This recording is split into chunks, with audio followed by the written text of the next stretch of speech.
Committee Room 30, Sound.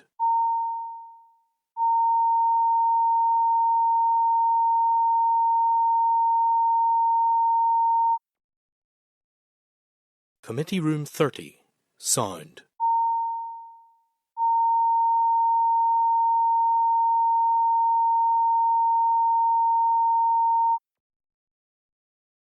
Committee Room 30, Sound.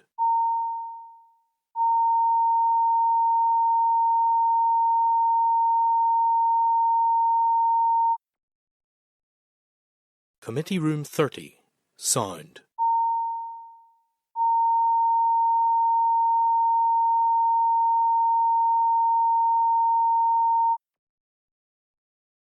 Committee Room 30, Sound.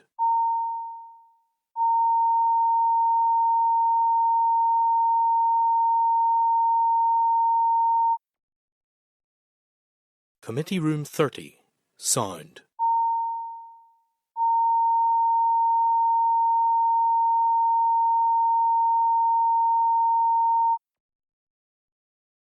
Committee Room 30, Sound.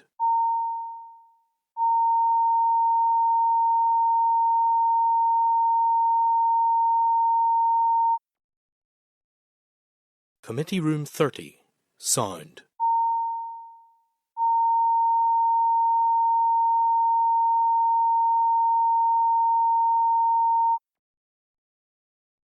Committee Room 30, Sound.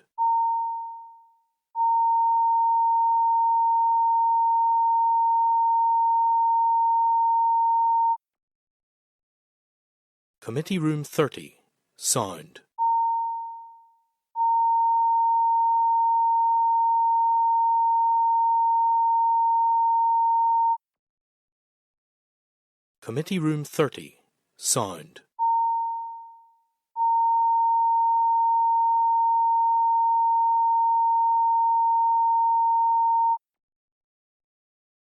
Committee Room 30, Sound.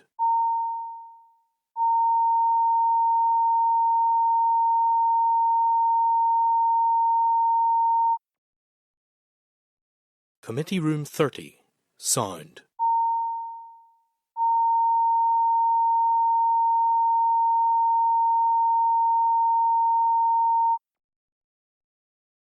Committee Room 30, Sound. Committee Room 30, Sound.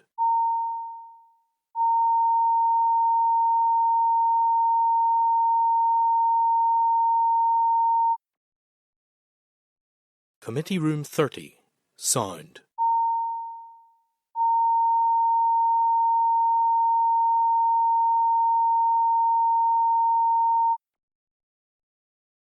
Committee Room 30, Sound.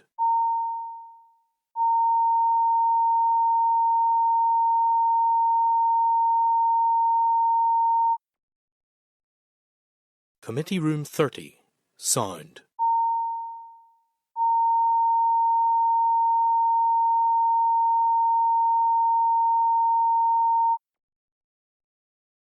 Committee Room 30, Sound.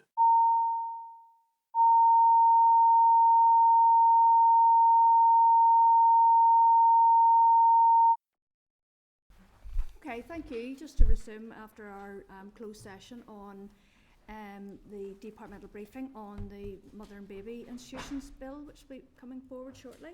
Okay, members, so our next item on the agenda is the oral briefing on EU matters, and you'll find the clerk's brief on pages 121 to 124. Find a briefing paper from the department on pages 125 to 134. So just to advise members, this was a session that was rescheduled from the 30th of April due to staff sickness. So welcoming to the meeting, we've got Tom Reid, Deputy Secretary, Intergovernmental and International Relations, and we have Stephen Hamilton Shields, Assistant Director, Post-EU Exit Coordination Group, and I think online we're getting Aidan Connolly. He's not here yet, Chair. I was just going to check this. Yeah. Okay. well, hopefully you'll be able to join us soon. So thank you, gentlemen. Welcome back, Tom, in particular. I feel like it was only yesterday you were here. So thank you for your briefing paper, but would you like to go ahead and make some opening remarks? Okay, thank you, Chair. And good afternoon, and thanks for the invitation to come along and brief you today. And your understanding and rescheduling this from the previous meeting. Accompanied today by Stephen Hamilton Shields, as you said. Stephen's head of the Post-EU Exit Coordination Group in TEO, and we are to be joined by Aidan Connolly, Director of our Brussels Bureau. Now, I know Aidan was waiting to come online, so hopefully... You're behind the scenes trying to do the technology stuff. Yeah, okay. Now, you'll have received the written update itself. In advance of taking questions, I thought it might be helpful to sort of briefly set out some of the key messages from that. So, in TEO's role in EU exit, I think the first important point is the fact that's changed fundamentally in recent years. And it reflects the fact that with the signing of the Windsor Framework, we moved from what was a period of negotiation and design, which did require a high level of coordination across NICs to make sure that the NI issues were being fed in to those negotiations, to one where we're now more in a business as usual context. It's about implementation. So that focuses on implementation and delivery. And that largely takes place at a departmental level. It cuts across areas of accepted, reserved and devolved competence. So it's quite a complex area itself. And for NICS departments, that also includes the fact that in some cases they are working under the direction and control of a Whitehall minister, where the Windsor Framework implementation regulations, which were taken forward by the previous UK government, apply. So our direct role in implementation is very limited, as we are not responsible for any of the legislation that's actually listed in the Windsor Framework itself. But we do play an important role. We lead on the coordination of post-EU exit issues across NICS, and we participate as a civil service representative on various strands of the governance arrangements for the TCA, the withdrawal agreement and the Windsor Framework. And what that does is that allows us to act as a conduit or an escalation point when required to raise awareness and support the resolution of issues which were identified by other NICS departments. For example, the work that was undertaken last year supporting Health College in particular in securing what at that time was an unprecedented derogation on dental amalgam. Now, the changed relationship that we've seen between the UK and the EU over the last 2 years really, it's increasingly become one where it's very much a solution-finding approach, but within the parameters of existing agreements. And that provides us with opportunities. And without that derogation on dental amalgam wouldn't have been possible, I think it's fair to say. Now, the other issue, of course, TEO, we are not the experts on what can be technical and complex implementation issues. So our relationship with the Leeds departments is critically important. And there are a range of fora we use to undertake coordination, horizon scanning, intelligence sharing to that end. That includes regular engagement with counterparts in Cabinet Office. That takes place effectively on a weekly basis at least at other Whitehall departments, cross-NICS interdepartmental groups, and of course monitoring of EU legislation proposals, which we do in coordination with other departments too. Aidan's team in Brussels works very closely with the UK mission in Brussels, and they prioritise building relationships with EU contacts outside of the formal structures, and that helps to enhance our depth of understanding of developments and policy priorities in Brussels, which was a key point I think Aidan was trying to put across last week in terms of the work of the Bureau. Now, to support departments, we administer the EU Legislation Information Tracking System, ULITS for short. I think that's a term that has come up time and again in the past on the NICS internet. That allows officials across departments to identify and track developments on relevant pieces of EU legislation as they're starting to make their way through the process. And that's really important because the more we know, the earlier we understand potential issues in the policy and legislative process, the more effective the engagement we can have in ensuring there's an understanding of Northern Ireland implications and that these are considered and mitigated at that point. Now, we also act as a central point of contact for the management and dispersal of notifications received by the Windsor Framework Democratic Scrutiny Committee. That's informed by both ULITS and our analysis of the Commission's work programme, and that really has become an increasingly important part of our work. I think it's fair to say Stephen and his team engage on a weekly basis with the DSC and departments and Whitehall colleagues on that. In addition, you'll be aware from correspondence from the First and Deputy First Ministers, we are responsible for the coordination of the Common Frameworks programme across NICS. And while it anticipated that the majority of common frameworks would be implemented in final form by spring 2025, there's been some slippage in this timeline. And that in part is due to the fact that there have been competing legislative priorities in each of the assemblies and in the UK Parliament. And for those to be taken forward in tandem with each other, it has created difficulties. On the foot of that, there is a revised delivery programme date is being developed, and I think it's by the Project Board, Common Frameworks Project Board. Members will also be aware that following the outcome of the democratic consent vote, the Secretary of State's now initiated the independent review into the Windsor Framework, and Lord Murphy, of course, was appointed to take forward that review. There's a requirement for that report to be submitted to the Secretary of State. I think it's by 10th of July this year. It's within 6 months of the start. And obviously, Lord Murphy's taken that forward. Alongside that review, of course, the UK government's continued to engage with the European Union in what's been referred to as a reset of the relationship. We had the outcome of the summit between the Prime Minister and President von der Leyen on 19th of May, and I think that's probably the most significant development that followed on from the paper being provided to the committee. Now, following on from the summit, we've seen a number of agreements. They've been well reported and set out in the media. They include specific measures in areas such as people-to-people ties, defence and justice, and of course an agreement to work towards an SPS agreement. But I think the important point is more generally the joint statement and common understanding which emerged from that reaffirmed both the UK government and the EU's commitment to deeper cooperation. But that was very much within a sort of included a new commitment to the timely and full implementation of the pre-existing trade and cooperation agreement and the Windsor Framework pending the outcome of the discussions. And I think it's important to say that whilst that agreement sends a really important signal, it's a political agreement at this stage. There's still a lot of work to be done on what does the legal text look like, ultimately what does implementation of that look like. So when we assess the potential implications for ourselves, we have to be mindful of that. The detail is still there to be worked out. But for us, it's also critical, and ministers have made this point in their engagement with UK ministers, it is critical that relevant Northern Ireland departments are closely engaged as the UK and the EU move forward to ensure there is a full understanding of the potential implications of measures and agreements as they're taken forward. And for that reason, whilst both the review, the independent review and the reset are matters for the UK government, as the ministers are confirmed, we'll continue to use our role and structures to ensure there's an understanding of the practical and potential emerging issues identified by departments here. So I'm delighted to say, Chair, I'll conclude at that point. Okay. And I do apologise if I've gone on a bit too much. Okay. Are you wishing to say anything at this stage? No, Tom's covered everything off, and happy to come in on any points of clarification members would like to ask on. Okay, thank you. Aidan, do you want to make any opening remarks? Are you okay to just... No, just glad to be back here again. Yeah. I liked it so much last week, I came back to it this week. Love it.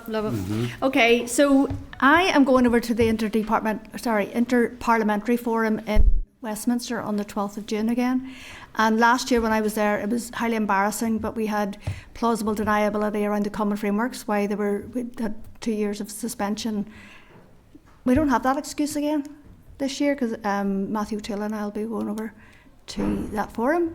So what is happening with these common frameworks? I think if you're happy enough, Chair, I'll start and then pass to Stephen on this one.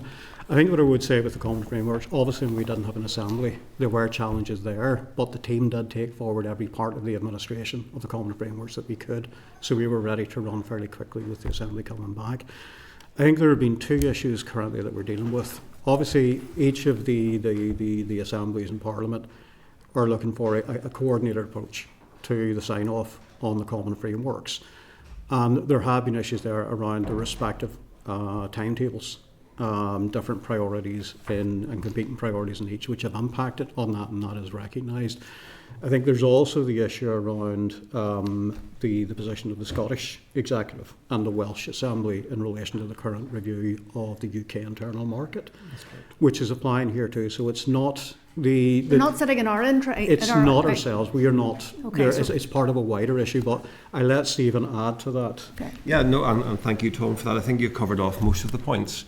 We have only one that has been fully agreed, and that was before before the last administration.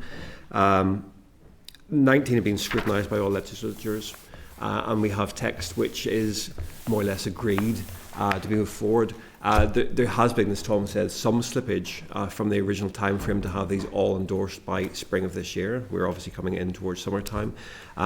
But the programme board is looking at all the administrations and seeing where the tight spots are, and hopefully we will get something following the review, the end of the review of the Internal Market Act. Okay, thank you.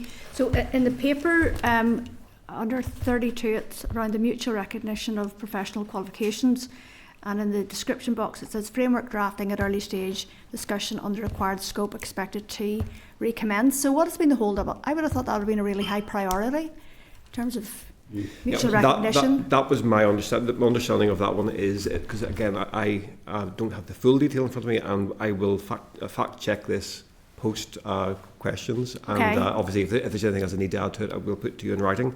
My understanding is that was one that was introduced outside the original set, and there was a large degree of commitment needed and required for the new minister coming in at the time to endorse the work that was going forward, and it got caught up with other priorities within the Common Framework Programme itself, as well as other priorities within that department.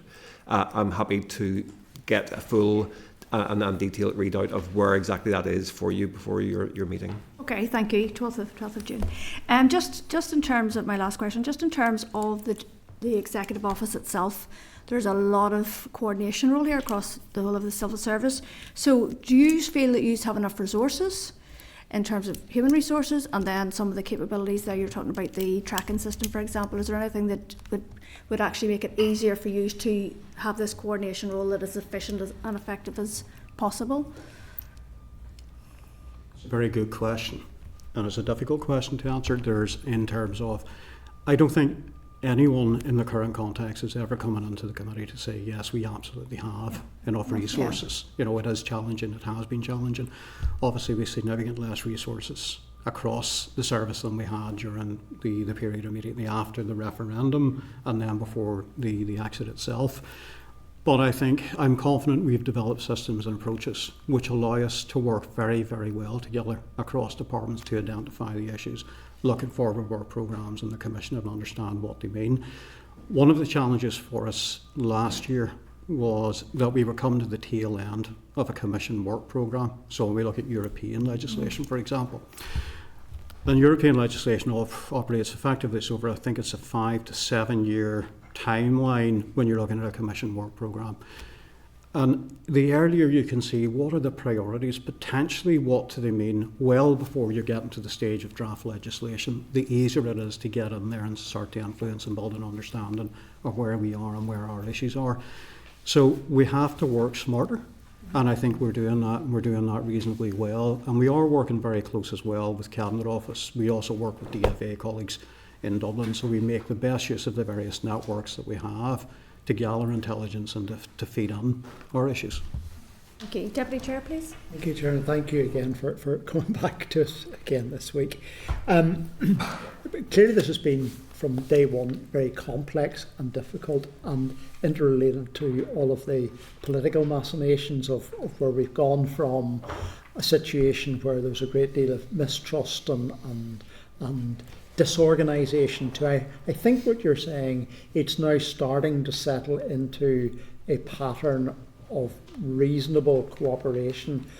What I'm interested in understanding, maybe Aidan's maybe the person to answer this rather than you, how do you become alerted to things that are coming along, and how early are you alerted? And is that in effect a role for our person in Brussels to say, look, this is starting to warm up, it's something we need to divert our attention to or raise up? And presumably that's also a two-way street. We need to be in a position to say to Brussels, here are things that we think from either Northern Ireland or indeed a UK perspective that Brussels needs to be aware of. Clearly the political agreement which we've just had hopefully has smoothed some of that out. And I think just one other bit is, a lot of people, if you read the newspaper headlines, think it was all fixed at the summit. I think that is far from the reality, and there's a very long time frame. Maybe you'd like to talk about that. I'll let Aidan come in a second on this one, but in terms of the issues themselves, I'll go back to the environment has always been a complex and contested space. What we've sought to do in this space is make sure that there's actually a factual understanding of the issues here, and that's been there right across, at both within London and also within Brussels itself. If I go back, Stuart, to the early negotiations around issues, for example, like second-hand cars in Northern Ireland, and that wasn't straightforward to start with. But actually, when we sat down with London, we sat down with the Commission and we talked through the context and why that was important here in terms of social inclusion, your rural communities, etc.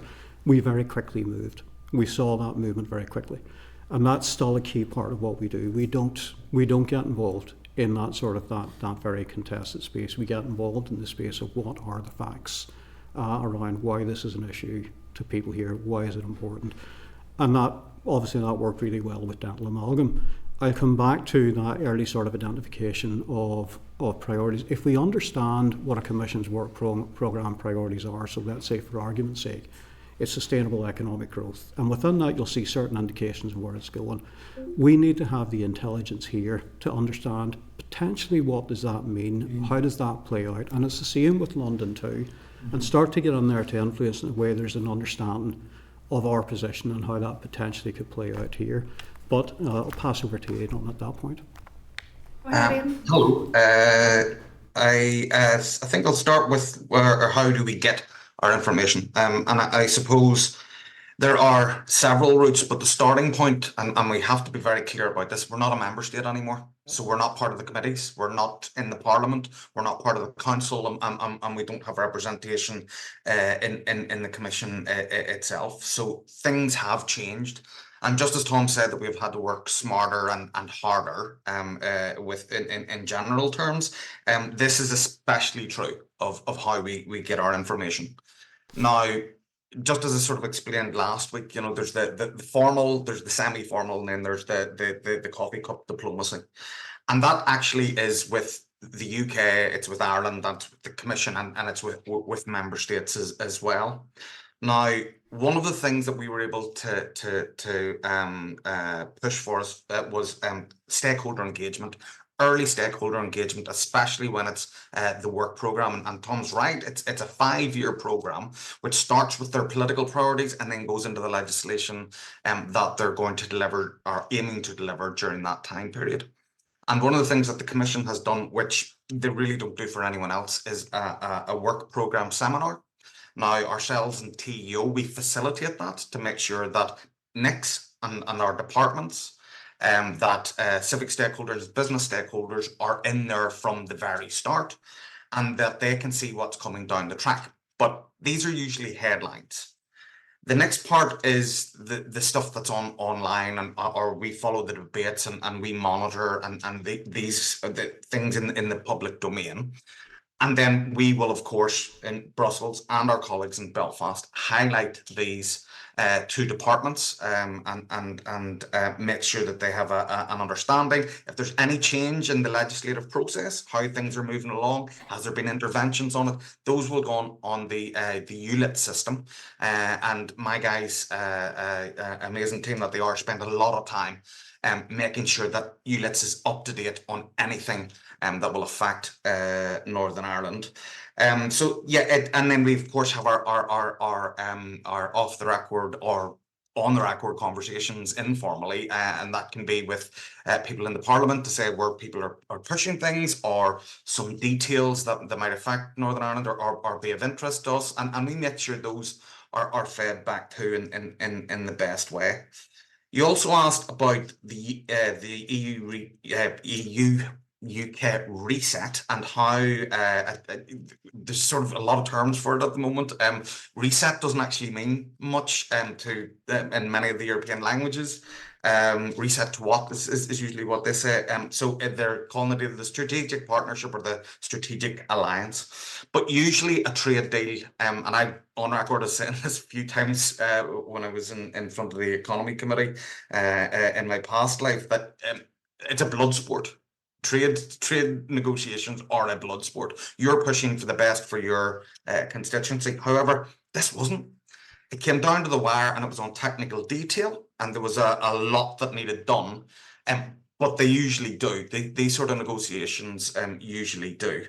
But honestly, the change in tone has been palpable over this past while, and the genuine engagement both with the Commission, with the UKG, and even with member states is a testament to how good that how strong or how the relationship has changed to make sure that Northern Ireland is taken into account. So Thank you. Okay, thank you. Brian, please. Thank you, Chair, and thank you all. Welcome back to committee. In terms of the common frameworks, I mean, it is astonishing that only one is implemented, but I note in the report 19 have been scrutinised by all legislatures and are at various stages of progressing towards full implementation over the next 6 months. How hopeful are we of that timescale, and who takes the lead in that? Do they need to go through England, Scotland, Wales, Northern Ireland parliaments?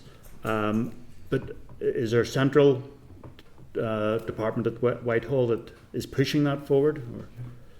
Yes, well, there's a CLG provide the support, and we have an intergovernmental working group who sit and try and coordinate the work across the 4 legislatures to make sure that we're arriving at the same point at the same time. And there had been some slippage, obviously, because we didn't have an assembly locally to look at some of them, where others were pushing forward in actually their committees and pushing the different topics forward. But yes, we are in a place where we feel they can be delivered. We are going through the process of actually proofreading most of the documents at the moment, so that there's everything, every I is dotted, literally every J is dotted.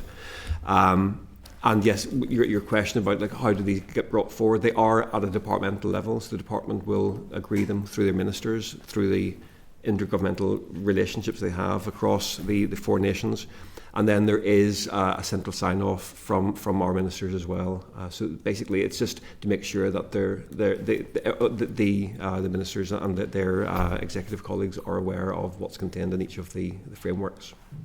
Okay, well, certainly, we would appreciate an update when these are approved. You know, we will be following closely what progress is made over the next 6 months, and I hope we will be pushing from our end, you know, for them to be implemented.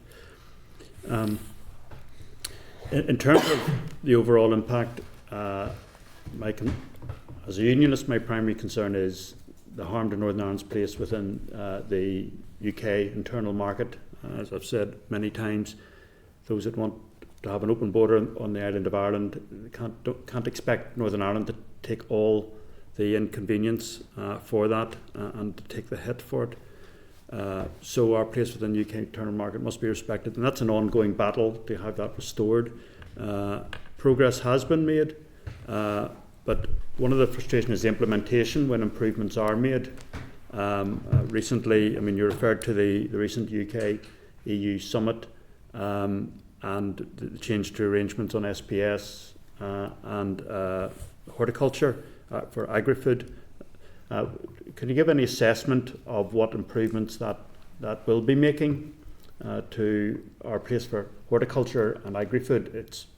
The headlines sound good, but again, what is the time scale? What needs to happen to bring that to reality? I mean, I think that I go back to the point that what we've seen or come out after the 19th of May, it was a political level agreement. It sets out an ambition. UK government has set out effectively their ambitions for what that would mean, including for Northern Ireland, and the removal of a considerable, as they say themselves, amount of the current checks. But having said that, we haven't seen the legal text. We haven't seen actually what this implementation of this new agreement look like. That will take time. I mean, that's not going to happen within the next, I think it would be fair to say, it's not going to happen within the next few months. And it is premised on continued, and it's very clearly there within the statement, on continued implementation of the TCA, the withdrawal agreement and the Windsor framework. So I can't say anything more on the timescale because as a UK, that will be down to the UK government and the European Commission in terms of their timescales to develop and agree that legal text. Yeah. Well, I mean, my appeal to yourselves as officials is that we shouldn't be playing a passive role in this, and I'm not saying that you are. That we should constantly be lobbying for progress to be made. We should be pushing for that at every level, so that we are actively pushing for these improvements to be implemented, so that we don't have a long time scale. You know. Well, what I can say on that is, as you know, and as I said last week, there are very different views when it comes to the Windsor framework. But having said that, ministers have been consistent, including on this issue with UK government and in their meeting, certainly with the Minister for the Cabinet Office around this, that we have to have engagement with Northern Ireland departments to ensure that our issues are understood and reflected as the detail of the agreement is developed. We have been very, very active in that over the last number of years in ensuring that information, factual information, on the issues and the practicalities for here as identified by businesses as well, have been escalated and understood by both sets of negotiating partners. And in line with the commitment ministers have given, we'll continue to do that. Okay, and in terms of your directorate, it's called Intergovernmental International Relations Directorate, if I'm reading the right. So it's not just the EU matters. In terms of other trade deals that the UK is doing with countries around the world, and most recently India and USA, are you also paying attention to those? Do you have a role in ensuring again that Northern Ireland fully benefits and participates in those trade deals? And obviously that's an area the Department for Economy will lead on, but what I can certainly say within that is that from the perspective of any trade deal the UK government agrees, Northern Ireland is included in that as a constituent part of the UK customs area, I think is the definition, and the UK internal market. So we have equal access in those trade deals to other parts of the UK. Okay, thank you. Okay, Brian. Thank you. Harry, please. Okay, thank you very much, Chair. Okay, the post-Brexit summit on the 19th of May, I was just reading through previous to that, your the annual work programme produced in February 2025. How does the post-Brexit summit leave your work programme? The work programme, that's the new Commission work programme. So that's the Presidency's work programme that sets out over the next 5 years what are their policy priorities and what's the legislative programme. So that's the work programme that we refer to there on the 11th of February that was agreed by the Commission. That was the one, as Aidan said, and it is unique because it's not even provided to member states. I think we are the only place that actually get this. We had a detailed briefing from the Commission on that work programme, which is very useful for setting out what the priorities are, why they are, what legislation is following through from the previous work programme, and what does a potential new legislative programme look like, and where are there opportunities to get involved in that in terms of the consultation and engagement. So it's, I don't know if that's answered the question in terms. Yeah, well, just does the post-Brexit summit change that in any way? Like, will it be next year, your annual programme? It doesn't really, because I think what it does is sets a higher framework for the UK-EU relationship. Now, naturally, I think there will be implications coming out of both Westminster's priorities and policy agenda and Europe's that will play into that in some shape or form. But I think the agreement sits at a level above that. Yeah. I could ask Aidan there if there's anything you would like to add. No, that's exactly right. And you know, the reset and the agreement that is there will, as Tom said, be higher level. It will bring some areas together. We're still awaiting a lot more detail, but that will bring the EU and the UK closer together. But their own legislative agenda, their own legislative timetable, both UK and EU, will continue as is. And us here in Brussels and Stephen's team in Belfast will continue to monitor to see what effect it does have on Northern Ireland. Yep. Is that work programme something that anyone can see, or is it just something for yourselves? Oh, yeah, I think the work programme's available. The briefing is with the Commission is a different thing. As I say, it's a unique thing to do. But the work programme is available. I think, Aidan, that's available online. It's available on the Commission website. Yeah. Thank you. Just another wee point. I noticed the last joint committee that the First and Deputy First Minister attended was 16th of May 2024. Seems a bit of a time ago. Would they be due to visit again soon? Tom, if I may, on this one, the committee that the First and Deputy First Minister sit on doesn't meet as regularly as, for example, the monthly meetings of the Joint Consultative Working Group, or the slightly more frequent meetings of the specialised committee, or even the structured subgroups of the Joint Consultative Working Group and specialised committee. So those sort of headline meetings that FM and DFM attend are really the sort of pulling everything together of the work that ourselves, UK officials and EU officials have done within that time frame. Sort of marking our homework and making judgment. Okay. Thank you very much. Okay, thank you, Harry. Sinead, please.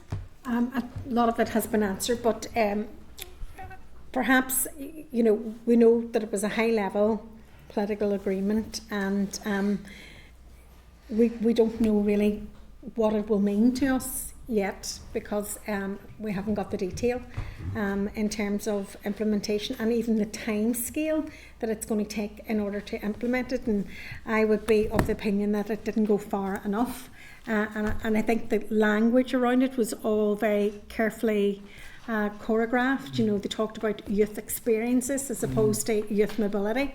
They didn't want to scare the horses in terms of open borders for youth exchanges or Erasmus. But how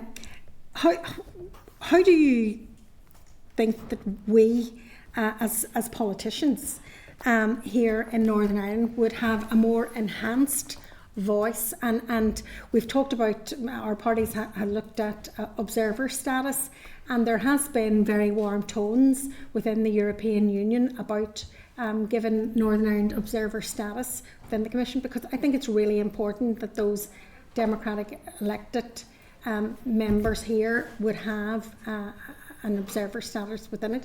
Are its officials actively working in any of those areas? Because we need to make sure our voice is understood, and you're doing a great job, Aidan, and everybody in the team is, but from elected representatives, how we can maybe have a more enhanced status within the European Union. Yeah, I mean, I think it's one of those ones, where you're getting into the political aspect. As it is. I mean, certainly what we do is ensure where things are brought to us, we make sure that those are understood, by the Commission, by UK government. But some of this is falling into UK government decisions, Commission decisions. I think it's fair to say. Having said that, I certainly the work of the Democratic Scrutiny Committee, for example, I think on that there is a focus on that politically in Europe to understand what the issues are and how those are seen. So Europe's certainly interested in what happens in the Assembly and in the role and the position of politicians, but I can't really say any more than that, Sinead. I don't know, Aidan, is there anything you can add from the Brussels perspective? I suppose, our job here is not just, representative. We are also a conduit of information and make sure that Northern Ireland is understood better in Europe, and Europe is understood better. And obviously, our Brussels report, our report, and our committee appearances, etc. But some MLAs have been over, even when the Assembly was not sitting. They were invited over by a couple of the groups within the European Parliament to acclimatise them and to make them conversant in what happens in Brussels, but more importantly, to make sure that Northern Ireland's voice was understood on that political level, which obviously we can't do. The other side of things is we do have committees over quite regularly. And in fact, the Democratic Scrutiny Committee is coming over again soon. I believe this is their second or third visit. I can't remember. I think it's their second. And we make our offices available for them. Obviously, you know, the committees are a separate thing, and we cannot cross any line into political sphere, but we can support engagement with the, and the same as we would with businesses and with civic society, by using the Northern Ireland hub in our offices. Okay, thank you. Okay, thank you, Sinead. Timothy, please. Thank you very much. Quick one on the common frameworks. This has been kicking about for a while, back and forward to committee. We know there's 32 frameworks, 20 of them required amendments for the Windsor framework text to go in. I've asked a number of times for a before and after. So what did this framework look like prior to the amendments being made, so there can be a comparison there and see what changes have been made. So if possible, is there any chance of getting that? I think it was raised back in March was the first time, and if possible we could get that information. I'd greatly appreciate it. Moving on to want to talk about trade deals. So the American and the US trade deal, you had mentioned that Northern Ireland was a constituent part of the UK, but when we look at the America trade deal, so selling products from Northern Ireland, UK into America, no problem, but the problem appears then when consumers are getting goods from the USA, because we're treated as EU territory. Is that your understanding? So if we look at steel, for instance, so when you talk about a constituent part of the UK and that we have full access to trade deals, that falls apart when I've raised this issue about steel in the US. Under the trade deal, any trade deal, and this was one of the early agreements, predated Windsor framework and then it's taken forward through that Northern Ireland for international trade deals would be treated as a constituent part of the UK customs territory and single market. Now, when it comes to imports into Northern Ireland, if you are buying from the US or you're buying, for example, from India into Northern Ireland, it is on the same basis as elsewhere in the UK, unless that good is at risk of going on into the EU, in which case then there's a potential for EU tariffs to apply. But there's also the potential to reclaim those tariffs if you can demonstrate that the good ultimately does not make its way on into the EU. So that's effectively the basis of the trade deals. So business in Northampton wants to bring in an item from US, they have to pay the tariff up front, and then it's up to them to go through. No, only if the good is at risk of moving on into the EU itself. If the good's not at risk of moving on into the EU, then a tariff doesn't apply. I might actually ask Aidan to confirm that, given his previous background. He's certainly a lot more expert. Yeah, so I actually, in preparation for this, spoke to Cabinet Office earlier on to make sure that I had the exact line on it.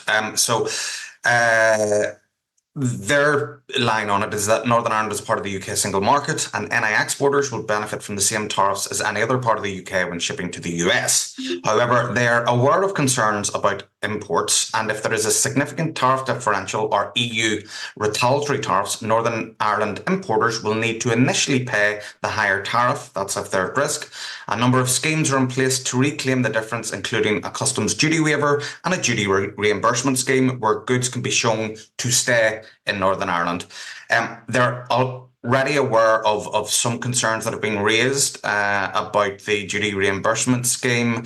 They're looking at traders' concerns, and they're actually talking to Commission as well to ensure that this scheme is as effective and as efficient as possible. And they're also talking to HMRC again to make things as effective and efficient as possible. Just on a point of information, that would be absolutely identical to any other part of the United Kingdom and any other importer in the United Kingdom bringing a part or substance in from the United States of America and subsequently themselves selling it on into Europe. Just because we have a land border doesn't make us any different.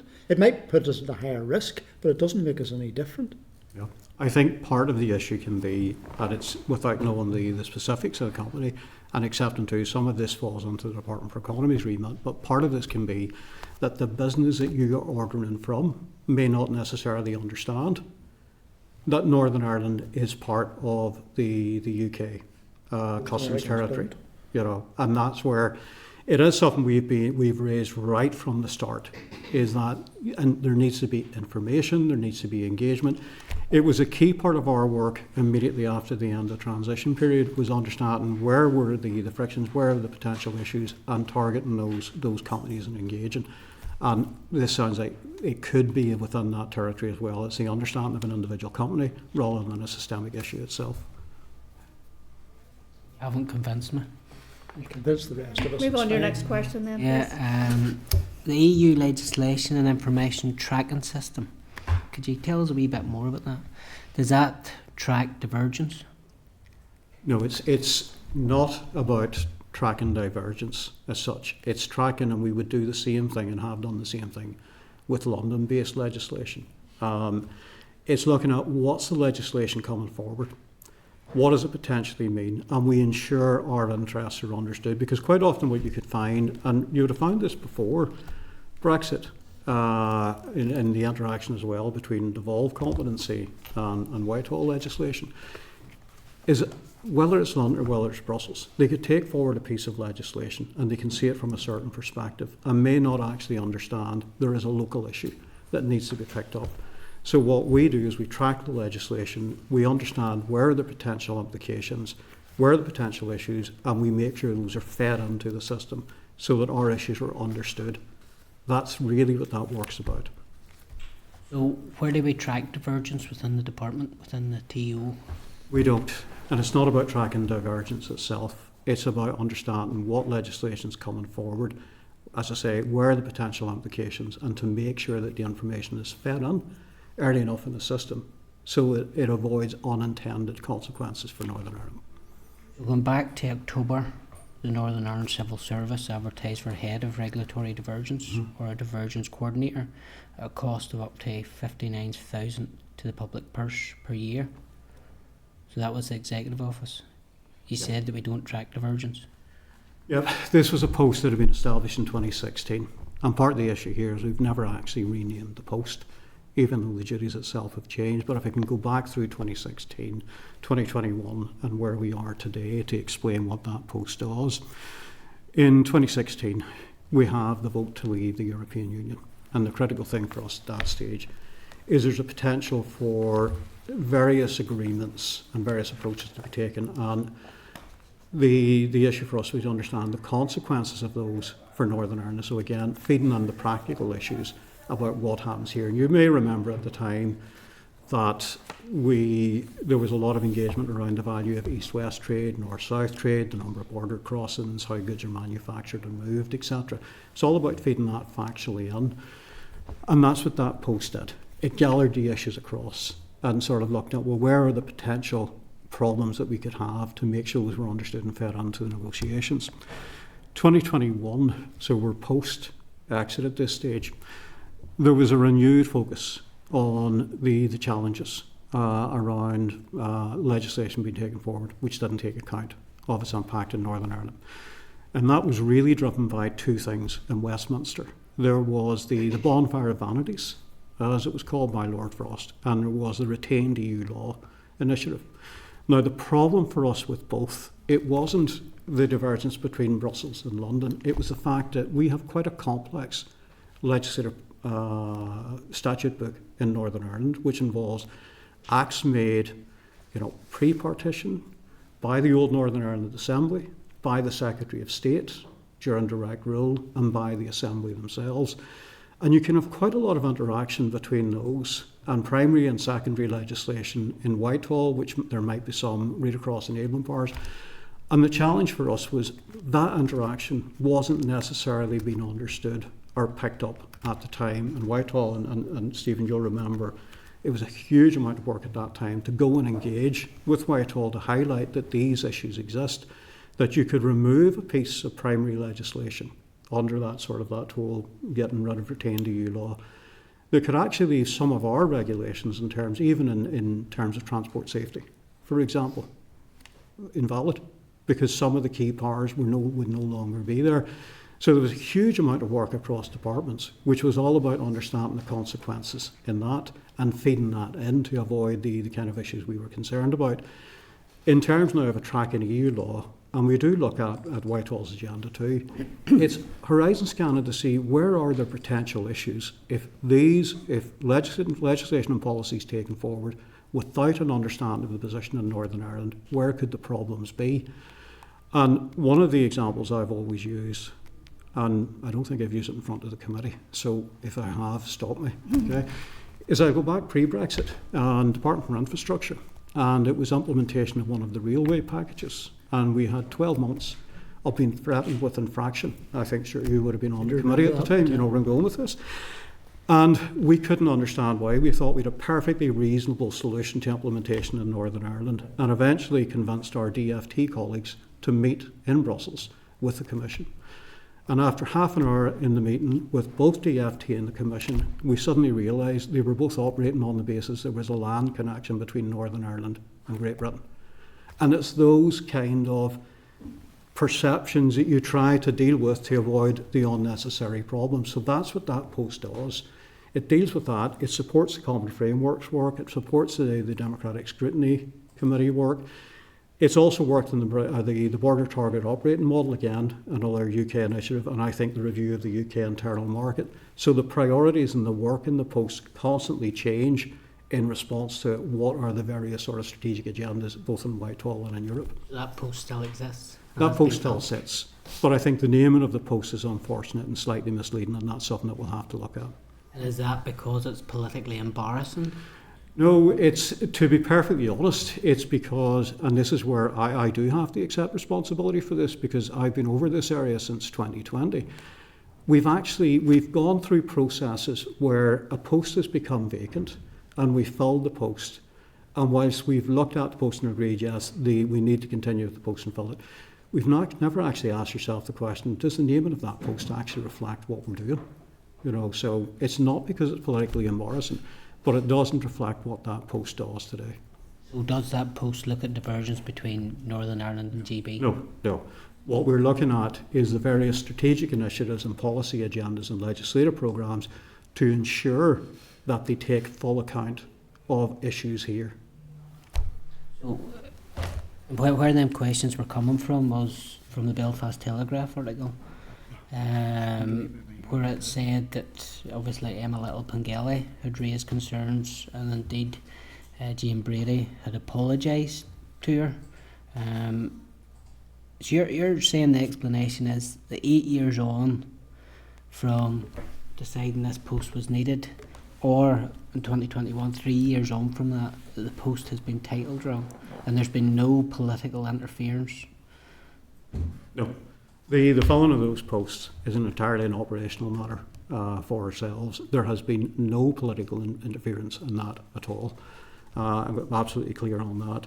And what I am saying is, if we look at where we are, and this was exactly the same before EU exit, to be honest, there are decisions taken under both devolution and Brexit. There are decisions taken in Belfast, Edinburgh, Cardiff, London and Brussels, which potentially impact us.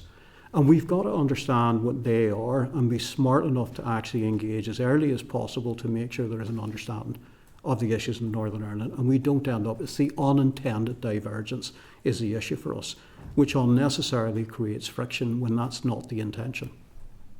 Has there been guidance issued to the department either today or in general to avoid talking about divergence between Northern Ireland and Absolutely GB? not. Absolutely not, and that would be inappropriate. There's been no political interference? No, absolutely no political interference. It's not how we work as a civil service. The last question, please. So going back to the issue of steel, going back to the issue of steel in the US trade deal, we're being treated differently to GB.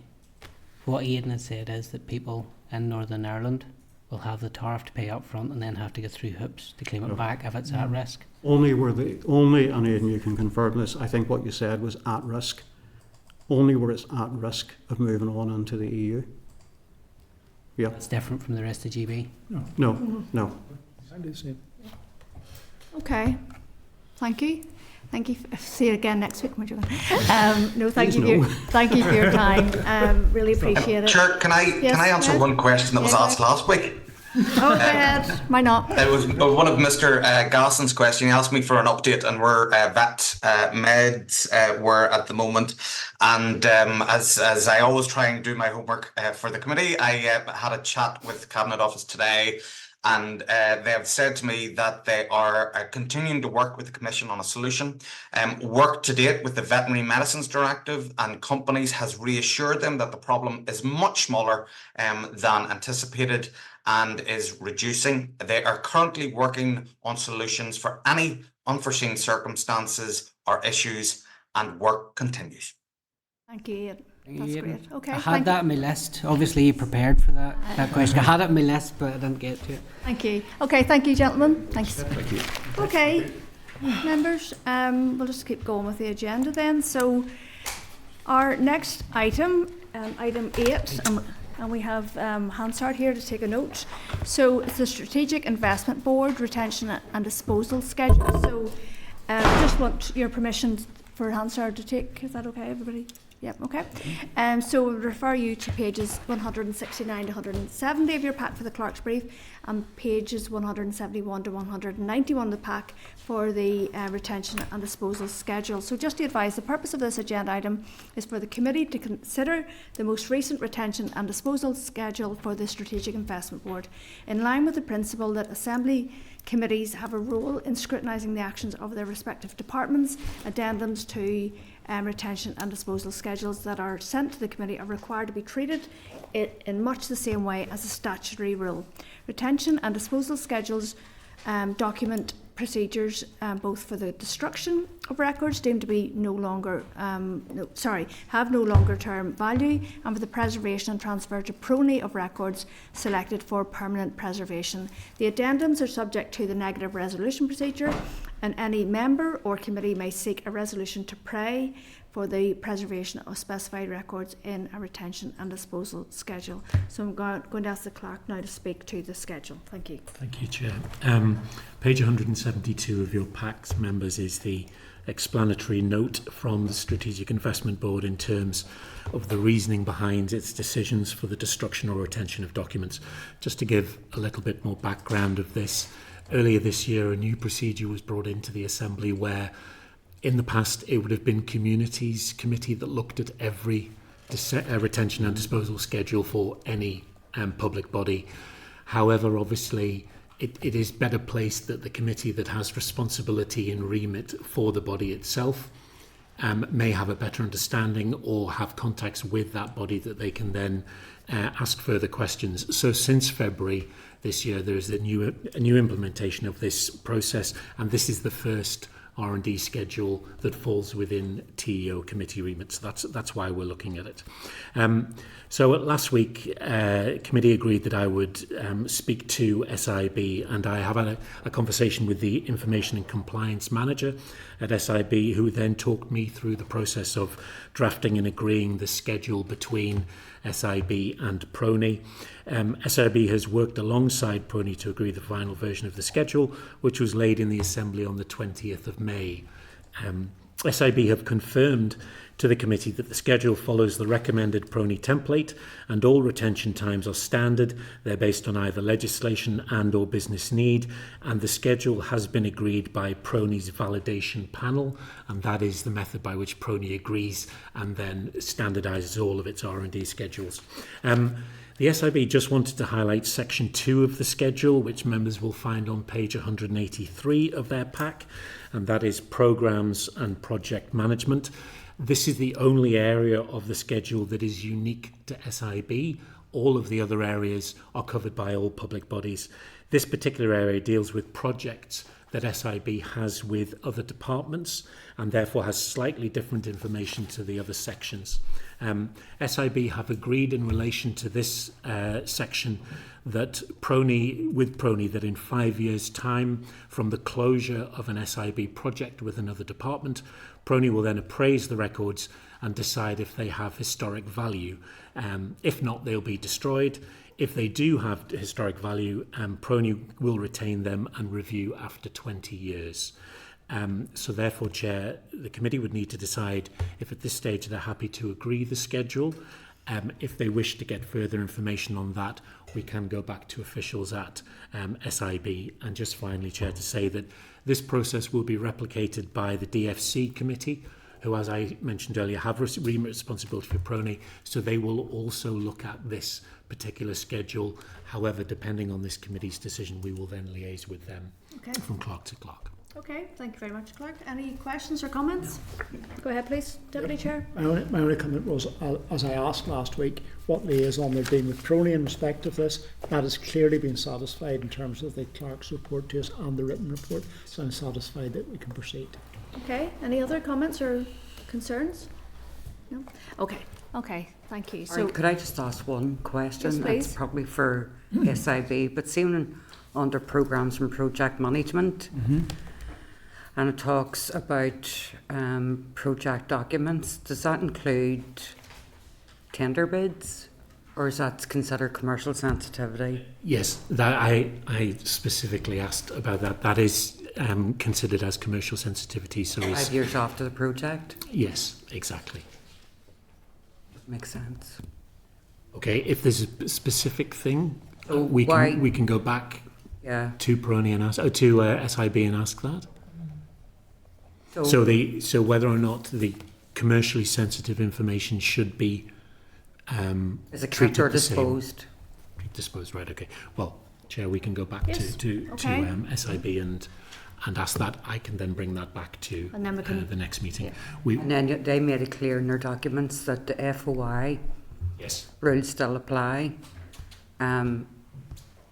So it's just that's a comfort for me, but I'm fine with the rest of it. okay, so we'll just subject to next week. That's fine. We'll bring that back next week. Okay, thank you, Carol. Thank you. Okay, I think that's everything from. Okay, thank you. Okay, members, so last substantive item then in terms of correspondence, I'm going to refer you to pages 3 to 12 of the table pack, and would like to draw your attention to the following items. So 9.1, Northern Ireland Housing Executive response to correspondence of the 14th of April. So you'll find this on page 194 to 197 of your pack. So the Housing Executive has responded to our correspondence requesting information in relation to trauma-informed practice and HIA within the Housing Executive. The current Common Selection Scheme is used by the Housing Executive for the allocation of housing accommodation, provides a single gateway for social housing.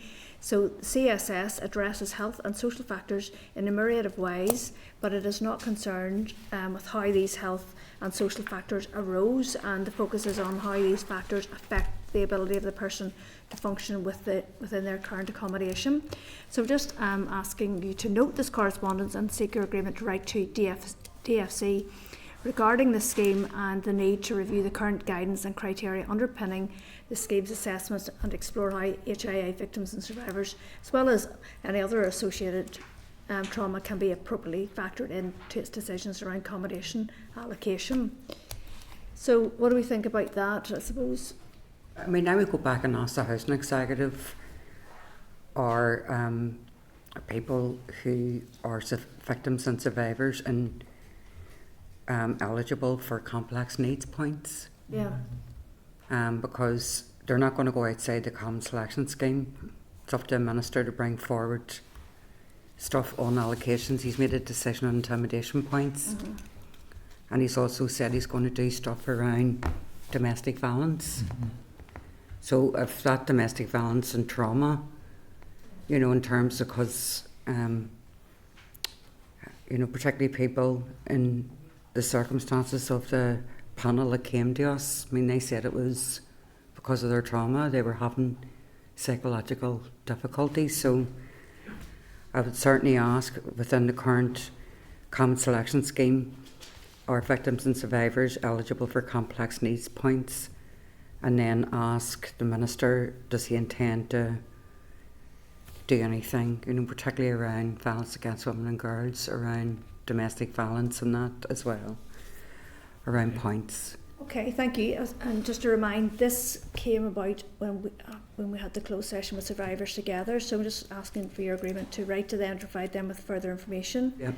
and to just keep them posted, I suppose. Yes, and to outline what we've heard back. yes, what had come back, and then also obviously with the further Yes, the we further can get queries that that we have now.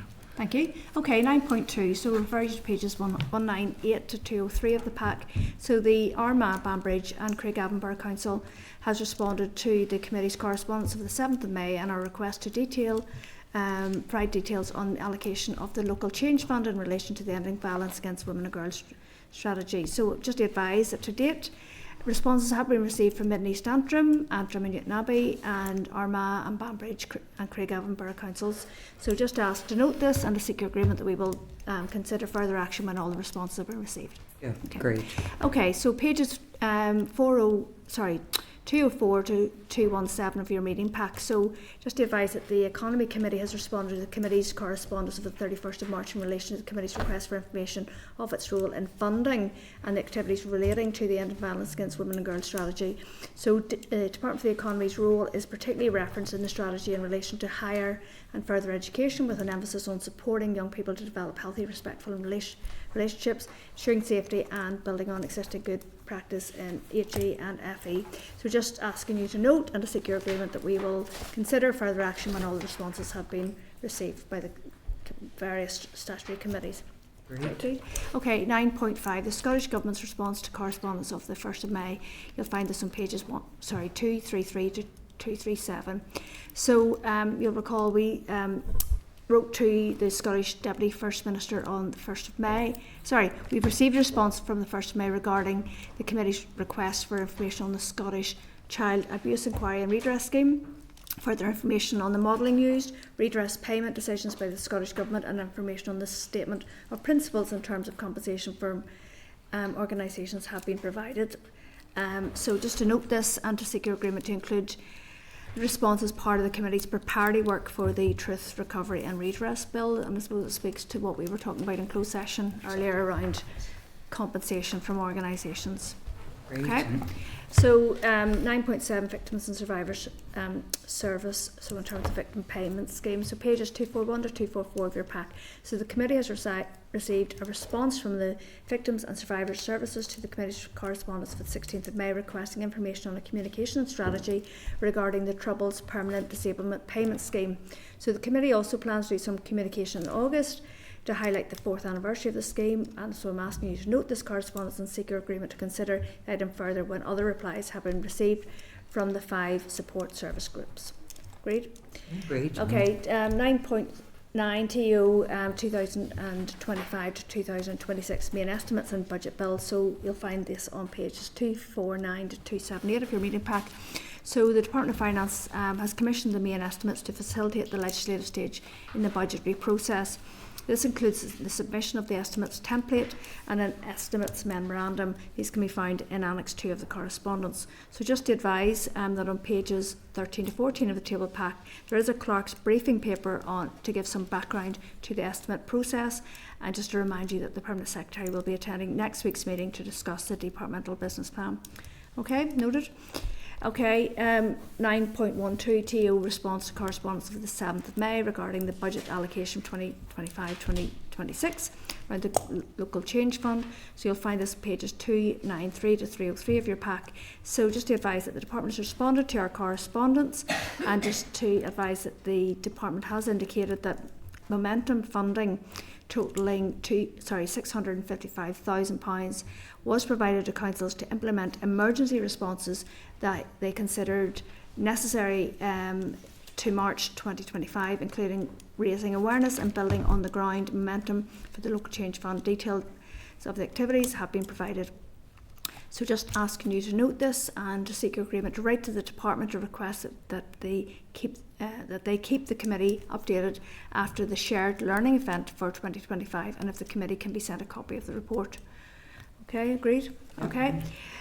9.14 Committee for Finance June Monitor Round 2025-26. So refer you to pages 378 to 383 of the meeting pack. Just to advise, the Department of Finance has formally commissioned returns from all departments in respect of the June Monitor Round, and the returns must be submitted by Thursday the 5th of June. I'm just asking you to note this correspondence and to seek your agreement to write the department to ask that they send a copy of the completed form for TO once it has been sent to DOF. Okay, so that was a big issue the last time because I think we weren't satisfied in terms of the level of information in the individual submissions, so Yes. we do need to keep an eye on that. Yes. So I'm just going to ask you to note the following. I'm going to ask the clerk to go through. Go ahead. Okay, members, so just a few more items of correspondence to note. Item 9.5, the Communities Committee have written correspondence, including a copy of the Hansard from the 1st of May 2025 in relation to the Sign Language Bill. That's just for members to note that. Item 9.6 is TO's response to the Economy Committee regarding the International Relations Strategy. As a reminder, the committee wrote to the department on the 23rd of May asking for an update on the timeline for the draft strategy, including when it is expected to be submitted to the executive for consideration.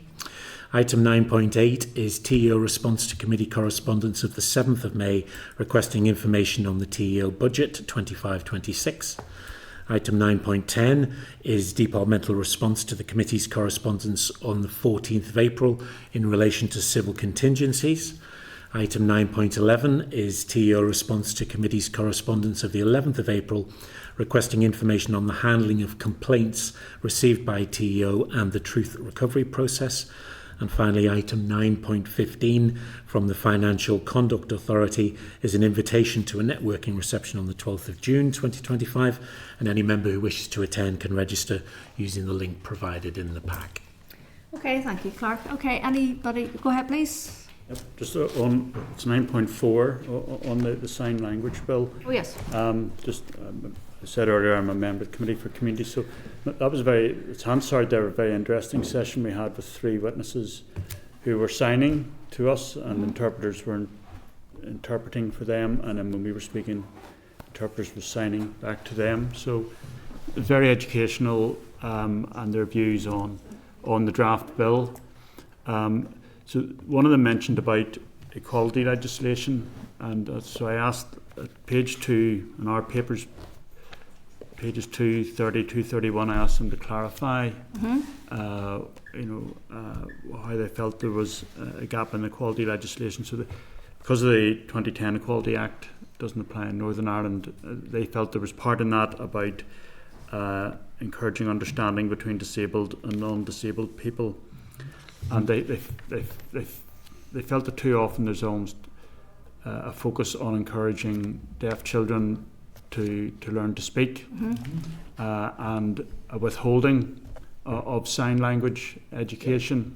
So you'll pick that up in the Hansard there at page 231, and they feel this was language deprivation for a deaf child. And there, Mr. Leashy, due to the systematic focus on the teaching of spoken language and withholding sign language until the child then fails to speak, and then offering it as a last-minute addition. So again, they just felt there was, and at the top of that page, Mr. Leashy said again, a lot of new research is emerging that shows that if babies learn sign language early, it supports their speech skills later. Therefore, there's no reason to exclude sign language from their initial language development. So I don't know whether we can include any element of that in our report as a late addition. But anyway, it's something they flagged up, and as a committee, we agreed it would be sent to this committee. No, thank you. If there's an element there of including that in terms of language development and sign language in particular. Well, I suppose fundamentally what our committee inquiry was about was around accessing public services, which is exactly what you're talking about, and there's obviously a section there around disability. So I think that it would be very, I think it'd be a good idea to stick it in. It's very relevant. Certainly, and if the committee are content, we could include that particular part of the Hansard in an appendix as well. Well, I think I was asking them to clarify. I think that brings out the meaning they wanted to, the points they wanted to make. Totally. Yeah. Thank you, Brian. Anybody else want to raise any issues under correspondence? No? Okay. Moving on to item 12, draft forward work programme. I'm going to refer you to pages 386 to 389 of your pack, and I'm going to ask the Assistant Clerk to go through any changes. Thank you. Thanks, Chair. So just in regards to next week, we'll be having our second session with the Safeguarding Board in terms of how we implement the trauma-informed approach with undertaking our committee stage of the bill.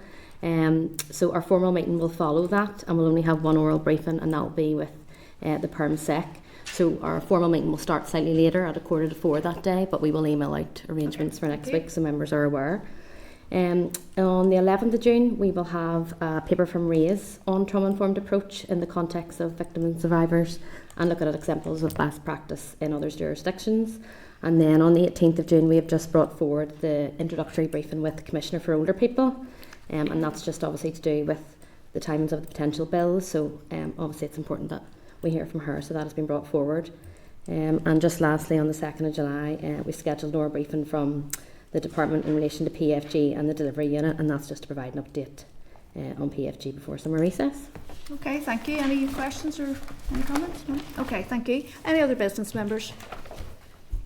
No? Okay, thank you. So just to inform that the next meeting, is, as Sarah Ann's just indicated there, it'll be Wednesday the 4th of June at 3:45 in this room.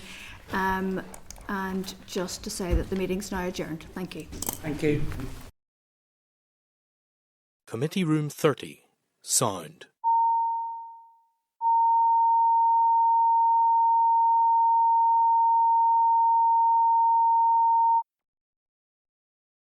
Committee Room 30, sound.